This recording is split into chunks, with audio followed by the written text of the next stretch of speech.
So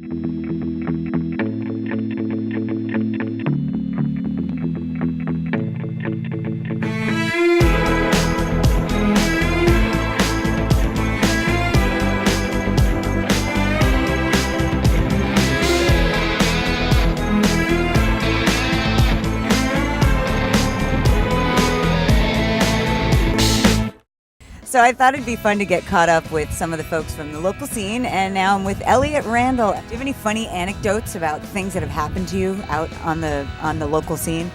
At the Sweetwater, I did have a fellow come up to me and ask me afterwards, because I share the name of a guitar player who played on a couple Steely Dan records, and he came up to me and asked me why I wasn't taking any solos the entire night, and I had to break it to him that I was not from Steely Dan, and he was there with about 10 people that were expecting to see him, and they stayed for the entire set and were surprised I didn't know what was going on. So it was like, yeah. I'm Elliot Randall, and you can check me out on elliotrandall.com. What kind of music? How would you describe your music?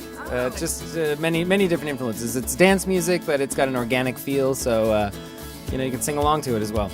How hard is it for guys who aren't represented by a major label to get people to notice you? It's easier than it was a few years ago because it's fun. You get people on MySpace, you get people online, and people start talking about you. That's easier, but it's always hard. That's the biggest challenge. You're just a roving bunch of ragamuffin playing musicians and hoping that people come out and listen to you. And usually it works out. Sometimes it doesn't, but... And then you probably get frustrated when you hear certain songs on the radio and you're like, how did they get a freaking signed? Music is music. Yeah. All our friends. They're diplomatic, too. We're the J Band.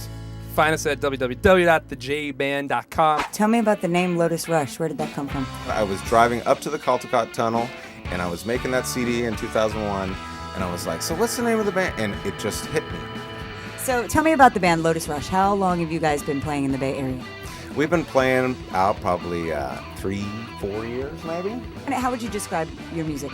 Plenty of New Orleans flavor, a lot of funk, a lot of New Orleans, a lot of blues, very blues-based. Like Gary said, Americana, but definitely with a southern flavor a lot of times, with a little twist of the Dead in there. The Lotus Rush website is at lotusrush.com. First, tell me, what kind of music would you call Honeycut? It's kind of a futuristic, soul-based band. How did you guys come together to do this? Because I know you each have your own solo careers. How did it come together to form this band? Well, Honeycut is definitely the brainchild of French composer, keyboardist, and producer Hervé Salters. People in the audience may have not ever seen any of our previous work, and they might just be like, wow, that band was cool. Yeah. But we're like thinking, we've all been at this for years, but the four of us have never been on stage together, and it's a certain power that comes with four, as you say, veterans. You can check out music by Honeycut on our album, which is called The Day I Turned to Glass, and it's on Quantum Projects. Very cool label.